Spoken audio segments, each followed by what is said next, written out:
வந்து மேலூர்ல மாவட்ட நிர்வாகம் சார்பாக மாவட்ட செயலாளர் விஷால் தலைமையில இன்னைக்கு வந்து மாற்றுக் கட்சியிலிருந்து இணைக்கும் விழா வந்து இணைப்பு விழா நடைபெற்றது. இதுல வந்து அனைத்து கட்சிகளும் மற்ற அனைத்து கட்சிகளும் சேர்ந்த முக்கிய நிர்வாகிகள் மாநில நிர்வாகிகள் அனைவரும் வந்து இன்னைக்கு இணைஞ்சாங்க.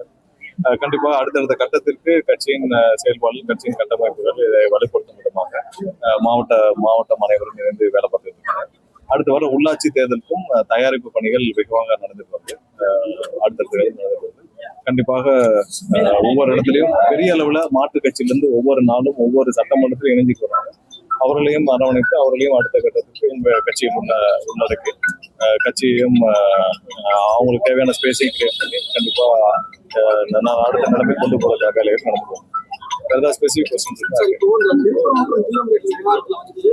கடந்த 2 ஆண்டுக்கு முன்பு அந்த நடைமுறையை தொடர்ந்து நீங்க சொல்லியிருக்கீங்க.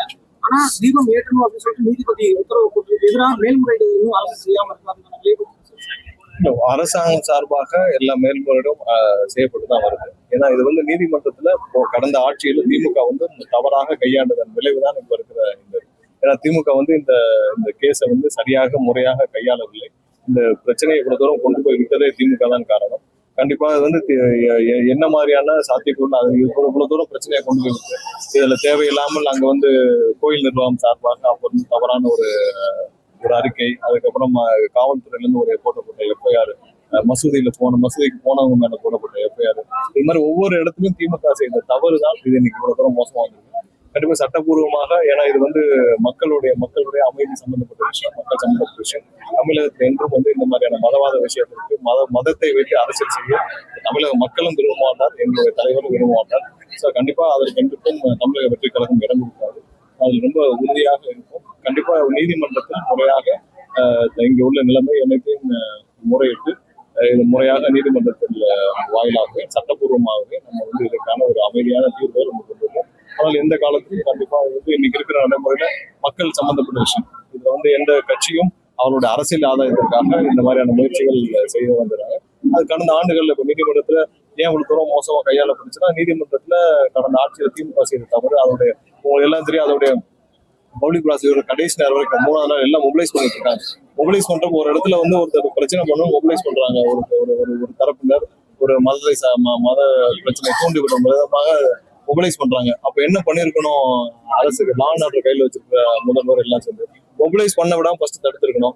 சட்டப்பூர்வமா அன்னைக்கே போய் ஸ்டே வாங்குற வேலையை பண்ணிருக்கணும். கடைசி நேரம் முறை அந்த கண்டமாத்த கோர்ட்டுக்கு வந்து அவர் என்ன பதில் சொல்றாருன்னா, இங்க இருக்கிற அப்ப இருந்த தலைமை அரசு வழக்கறிஞர் 6 மணி வரைக்கும் டைம் இருக்குல்ல, நீங்க 6 மணி வரைக்கும் டைம் இருக்கிறதுனால நாங்க வந்து தீபயத்தெல்லாம் நீங்க கண்டமாத்த கோர்ட்டு போங்கன்னு சொன்னதாலதான் மொபிலைசேஷன் கூடுது, எல்லாருடைய எக்ஸ்பெக்டேஷன்ஸும் அப்ப கூடுது.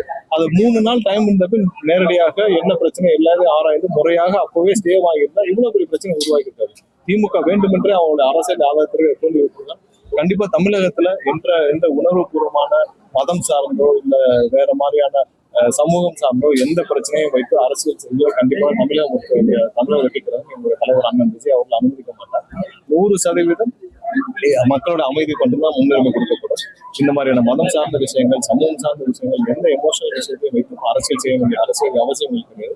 கண்டிப்பா இதுக்கு முன்னாடி என்ன நிலைமை இருந்ததோ அமைதிதான் தான் நினைச்சு எல்லாரும் அமைதியாகவே சாமி பண்ணாங்க, அவனும் போயிட்டு இருந்தாங்க. ஸோ அதே மாதிரியான நிலைமை தான் நீங்க வேண்டும். நீங்கள் ஏதாவது ஒரு முடிவுகளை, தவறான முடிவுகளை யார் எடுத்தாலும் அது தேவையில்லாத அமைதிக்கு புத்தகம் விளைவிக்கும். அந்த முயற்சி யாருக்கும் அனுமதி அளிக்கப்படாது. நீதிமன்றத்துக்கு இருக்கிற விஷயத்தில் நாங்கள் முறைப்படி நீதிமன்றத்துக்கு சென்று அங்கே நீதிமன்றத்தில் தேவையான சட்டப்பூர்வமான இப்ப இருக்கிற நிலைமை, அதாவது 2 வருஷத்துக்கு முன்னாடி என்ன நிலைமை இருக்கோ அதே நிலைமை நிலைநாட்ட சட்டப்பூர்வமான அனைத்து முயற்சிகளும் கண்டிப்பாக நாங்கள் அதற்கான அனைத்து முயற்சிகளும் சட்டப்பூர்வமாக இதை நிலைநிறுத்த கண்டிப்பா முதல்வருடைய அனுமதி நாங்கள் கண்டிப்பா சட்டப்பூர்வமான அனைத்து நடவடிக்கைகளும் எடுப்போம் என்று நீங்க ஒரு கடந்த 4 நாட்களாக ஒவ்வொரு நாளும் மின்சாரம் எங்க தட்டுப்பாடு இருக்குன்னு சொல்லி நம்ம உத்தமர் செந்தில் பாலாஜியா உத்தமர் செந்தில் பாலாஜிக்கு வந்து நம்ம ஏற்கனவே நிறைய பதில் சொல்லிட்டோம். நம்ம 4 நாட்களாக நம்ம வந்து எங்கெங்கெல்லாம் மின்தடை ஏற்படுது, எதனால் ஏற்படுது, எவ்வளவு நேரத்துல நம்ம வந்து சரி செய்யணும்னு போட்டுருக்கோம். எல்லா இடத்துலயும் ரேபிட் ரெஸ்பான்ஸ் டீம் வந்து எல்லா இடத்துல சென்னையில மட்டும் 125 குழுக்கள் அமைக்கப்பட்டிருக்கு. அந்த 125 குழுக்கள் ஒவ்வொரு குழுவுக்கும் 4 பேர், அதாவது மொத்தம் 500 பேர் கொண்ட டீம் வந்து இரவு முழுசும் ரோந்து வராங்க. 4 நாட்களும் நீங்க எல்லாம் பார்த்திருப்பீங்க. சென்னையில எங்கெங்கெல்லாம் பிரச்சனை வருதோ உடனடியாக அங்க போய் சரி பண்ணலாம். பெரிய அளவுல பிரச்சனை வருதோ ஏன் அந்த பிரச்சனை வருதுன்னு டெய்லி காலையில 9 to 10 மணிக்குள்ள நம்மளுடைய டான்ஜெட் சோசியல் மீடியா எல்லாத்துலயும் முதல் நாள்ல எங்கெங்கெல்லாம் அவுட்டேஜஸ் இருக்குன்னு பாத்துக்கோம். இன்னைக்கு 28 இடத்துல அவுட்டேஜஸ் இருக்குன்னு சொல்லி வெளியிட்டிருக்காங்க. எந்தெந்த நேரத்துல எவ்வளவு நேரத்துல அதெல்லாம் ரெக்கவர் பண்ணப்பட்டுச்சு, மீண்டும் மின்சாரம் வழங்கப்பட்டு ரிப்போர்ட் இருக்கும். ஸோ நீங்க இன்னைக்கு 3.5 கோடி பேர் கஸ்டமர்ஸ் உள்ள இடத்துல எவ்வளவு சீக்கிரம் எங்க கிட்ட என்ன பிரச்சனை வருது அதை உடனே சால்வ் பண்றதுக்கான வேலைகளை கண்டிப்பா மின்சார வாரியம் செஞ்சுட்டு இருக்கோம். நம்மளுடைய மின்சார வாரியத்தோட கட்டமைப்புகள்ல நிறைய அளவுல நம்ம கிட்டத்தட்ட 10-12 வருஷத்துல பின்னோக்கி இருக்கோம்.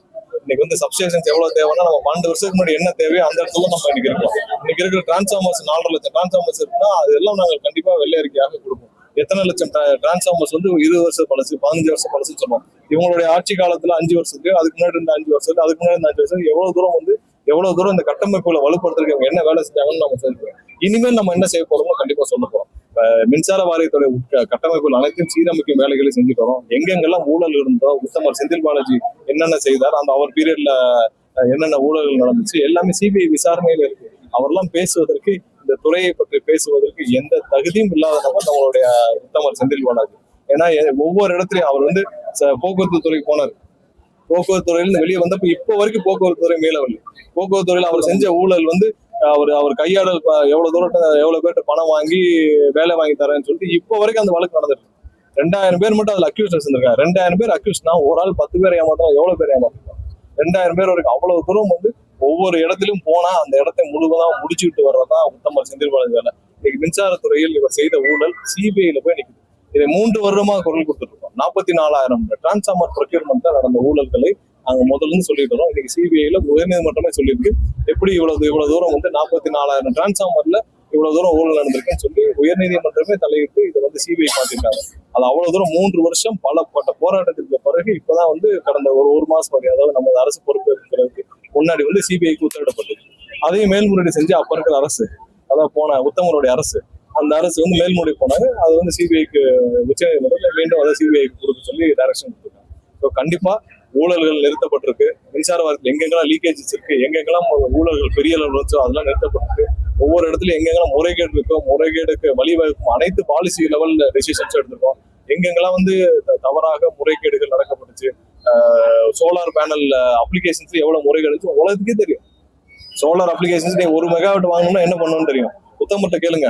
நம்ம உத்தமர் செந்தில் பாலாஜிட்ட 1 மெகாவாட் உங்க ஆட்சி காலத்துல 1 மெகாவாட்டுக்கு அப்ளிகேஷன் கொடுக்கணும்னா எத்தனை லட்சம் ரூபாய் யாருக்கு கொடுக்கணும்னு கேளுங்க. எத்தனை கொடுத்தவங்களுடைய பேர்லாம் பேட்டிலாம் கொடுத்தாங்க, பாத்துருப்பீங்கல்ல. வெண்டர் மேனேஜ்மெண்ட்ல கொடுத்தாங்க. நாங்க நம்ம வெண்டர் மேனேஜர் மீட்டிங் வச்சாங்க, கொடுத்தாங்க பாத்துருக்கீங்களா. 1 மெகாவாட்டுக்கு உத்தமர் செந்தில் பாலாஜி இருந்தப்ப அப்ளிகேஷன் கொடுக்கணும்னா யார்கிட்ட கொடுக்கணும், யார் அங்க எல்லாரும் ஃபுட் ஸ்டேஷன்லாம் வச்சு அங்கெல்லாம் ஒரு லாபி கிரியேட் பண்ணி யாரையும் முதலீடு செய்யாமல் பார்த்து கொண்டார்கள். இது எல்லாமே உலகத்துக்கே தெரியும். இன்னைக்கு தமிழகம் இவ்வளவு மோசமாக சோலார் ரெனியூபிள் எனர்ஜில இவ்வளவு மோசமா இருக்கிறதுக்கு காரணமே இந்த முந்தைய ஆட்சியாளர்கள் அவர் செய்த தவறான நடவடிக்கை தான். ஒரு குடும்பம் மட்டும், 2 குடும்பம் 3 குடும்பம் மட்டும் சம்பாதிக்கிறதுக்காக இன்னைக்கு ரெனியூபிள் எனர்ஜில சோலார்லயும் வெண்டிலையும் அவ்வளவு முறைகேடு.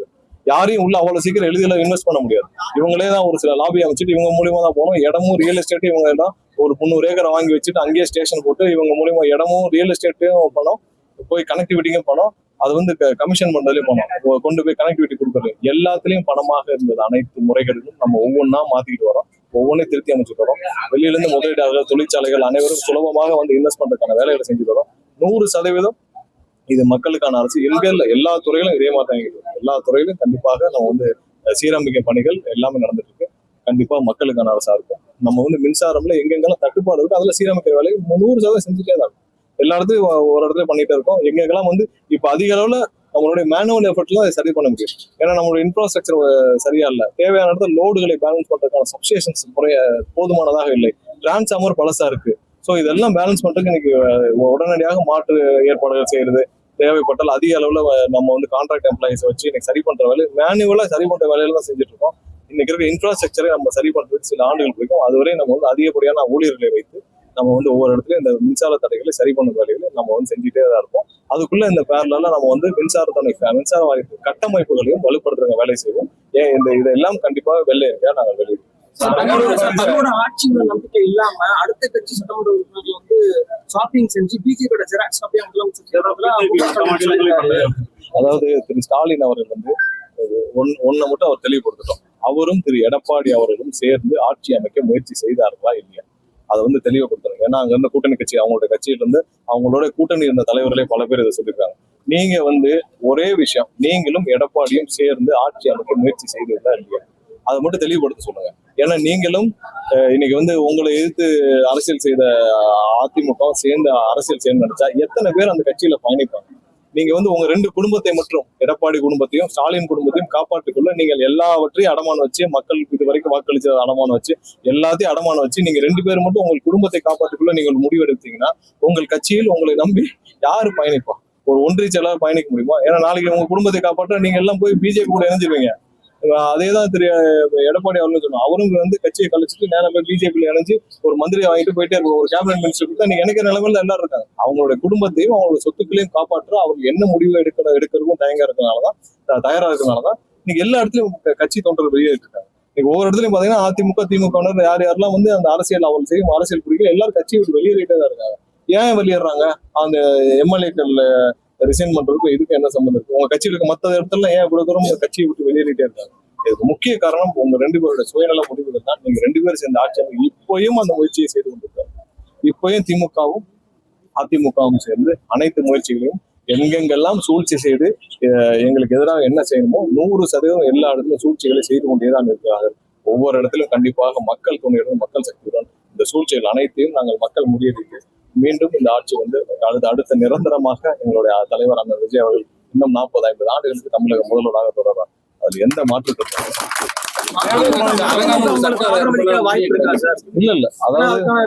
இல்ல. அதற்கான எந்த முயற்சியும் நாங்களும் எடுக்கவில்லை. அதற்கு எந்த விதத்திலும் நாங்கள் வந்து துணை போக மாட்டோம். அதெல்லாம் எந்த முயற்சியும் நாங்கள் எடுக்கவில்லை. அவர்களுடைய தவறான நடவடிக்கையால் அவருடைய ரெண்டு பேரும் சேர்ந்து தவறான முடிவுகள் திரு ஸ்டாலின் அவர்கிட்ட கேளுங்க. ஏன் நீங்க ரெண்டு பேரும் சேர்ந்து முயற்சி பண்ணீங்களா? நீங்க இவரும் சேர்ந்து எடப்பாடி கூட சேர்ந்து நீங்க வந்து கவர்மெண்ட் ஃபார்ம் பண்ண முயற்சி செஞ்சீங்களா? அதுக்கு எல்லாரையும் கூப்பிட்டு பேசுனீங்களா?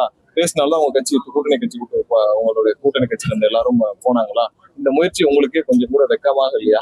நீங்க வந்து அதிமுகவோடு சேர்ந்து நீங்கள் ஆட்சி அமைக்க உங்களுக்கு கொஞ்சம் கூட வெக்கமாக இல்லையா? இப்படி ஒரு அரசியல் உங்களுடைய தந்தை கருணாநிதி செய்தாரா? இல்ல அதற்கு முன்னாடி அண்ணா இதற்கு தான் கட்சி ஆரம்பிச்சாரா?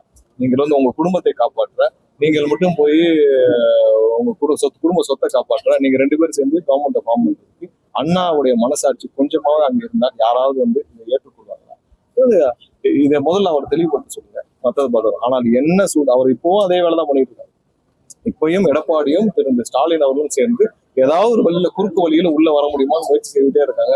அந்த முயற்சியின் பலன் தான் ஒவ்வொரு நாளும் யாராவது அவங்க கட்சியிலிருந்து எல்லாரும் வெளியேற்றிருக்காங்க. ஏன்னால் இந்த அரசியல் கண்டிப்பாக அவருக்கு ரெண்டு குடும்பத்தை வேண்டுமென்றால் காப்பாற்றுமே தவிர்த்து மற்றபடி இவர்கள் வந்து அனைவரும் வந்து கட்சியை வந்து முழுமையா எல்லாரும் மூட்டை கட்டி வச்சுட்டு ஏதாவது ஒரு இடத்துல அவங்க எங்க சேஃப்கார்டு இருக்கோ அவங்க சொத்தை காப்பது யாரோட சேர்ந்து பயணிக்க கூட தயாரா இருப்பாங்க. அவங்களுடைய முடிவு தான் இத்தனைக்கும் பார்க்கணும். முல்லை பெரியார்ல நெல்லூர் பகுதி வந்து முல்லை பெரியார்ல 152 அடி தண்ணி தீர்ப்பு செயல்படுத்துறதுக்கு தங்களுடைய அரசு இல்ல. இதை செயல்படுத்துறதுக்கு கண்டிப்பாக ஒன்றிய அரசு வந்து பல வேதங்கள்ல அவங்க வந்து ஒரு இன்னைக்கு ஜல்சக்தி அந்த துறையோட அமைச்சகம் வந்து கண்டிப்பா இதை வந்து எந்த விதத்துலயும் அதை வந்து அதுக்கு எந்த எதிர்ப்பும் தெரிவிக்காம அவங்க சின்ன கூப்பிட்டு பேசிட்டு இருக்காங்க. ஏன்னா இதெல்லாம் அரசியல் செய்ய பார்த்து கொண்டே இருந்து அரசியலுக்காக செஞ்சுட்டு இருக்காங்க. தெளிவான பாலிசியை தெளிவான விஷயத்தை கையில் எடுத்து ஒன்றிய அரசு செய்ய வேண்டும். கண்டிப்பா இது ஒரு மாநில மக்களுடைய பல மாவட்டங்களை மக்களுடைய வாழ்வாதார சம்பந்த பிரச்சனை. உச்சநீதிமன்றம் தீர்ப்பு எடுத்து அது இம்ப்ளிமெண்டேஷன் பண்றது யாருடைய கையில் இருக்கு? அதுக்காக கண்டிப்பா 152 அடி தண்ணீரை தேக்க வேண்டும் என்பது உச்சநீதிமன்ற தீர்ப்பு. கண்டிப்பா அதுல இருந்து நிறைவேற்றும் பொறுப்புகள் இருக்க வேண்டும். அதை கண்டிப்பா நிறைவேற்ற வேண்டும் எங்களுடைய கண்டிப்பா அதை வந்து கண்டிப்பா அதை வந்து ஆய்வு செய்துட்டு என்ன நிலைமை இருக்குன்னு தெரியும். ஏன்னா அது வந்து பல ஆண்டுகளா பூட்டி கிடக்குது. ஏன்னா கண்டிப்பாக அங்க அதை பூட்டப்பட்ட பிறகு அந்த பகுதியில் இருக்கிற நிறைய விவசாயிகள் வந்து கரும்பு விவசாயம் செய்வதே தவிர்த்து விட்டார்கள். ஏன்னா அவங்க வந்து கொண்டு போய் கொடுக்கணும்னா ஒண்ணு அங்க வந்து ராஜேஸ்வரி போனோம், இல்லாட்டி வேற மாவட்டங்களுக்கு போக முடியும். ஸோ கண்டிப்பா அதை ஆய்வு செய்துட்டு அந்த துறையை அந்த அமைச்சர்கள் ஆய்வு செய்துட்டு கண்டிப்பா மக்களுக்கு தேவையான விஷயத்த உடனே இது பண்ணணும். அதுக்கு முன்னாடி தண்ணீர் நீர் முன்னாடியே கரும்பு விவசாயம் எவ்வளவு குறைஞ்சிருக்குன்னு தெரியும். ஸோ அதனால அதெல்லாம் எவ்வளவு தூரம் இங்க கரும்பு விவசாயம் செஞ்சுட்டு இருக்காங்க இதெல்லாம் கணக்கில் இட்டுக்கொண்டு நம்ம மீண்டும் அதை இல்ல கண்டிப்பா இப்ப எவ்வளவு தூரம் வந்து கரும்பு விவசாயம் பண்ணிட்டு இருக்காங்க. ஏன்னா நீங்க மில்ல திறந்த பிறகு அவங்களுக்கு ஒவ்வொரு நாளைக்கு இவ்வளவு கரும்புகள் தேவைப்படும் என்பது இது இருக்கும். ஏன்னா அப்பதான் மில்லு திறந்து குறிப்பிட்ட அளவு ரன் ஆகணும்னா சோ இவ்வளவு கரும்புகள் போதுமான கிடைக்கும் அளவிற்கு இங்க வந்து விவசாயம் இருக்குதான் பாக்கணும். ஏன்னா 10 வருஷத்துக்கு மேல அது படைச்சிருக்கு. இப்போ 10 வருஷத்துக்கு மேல விவசாயங்கள் வந்து கரும்பு விவசாயம் செய்யும் பலர் வந்து மாறிட்டாங்க. ஸோ அதெல்லாம் கணக்கில் இட்டுக்கொண்டு தான் நம்ம அடுத்த வேலை செய்யணும். மெதுவாக எப்படி திறக்கலாம், இல்லை எந்த பேஸ்டு மேல இல்லை குறைந்த அளவில் திறக்க முடிக்க முயற்சிகள் செய்யலாமான்னு பார்ப்போம். ஆய்வு செய்துவிட்டு சொல்லுவோம்.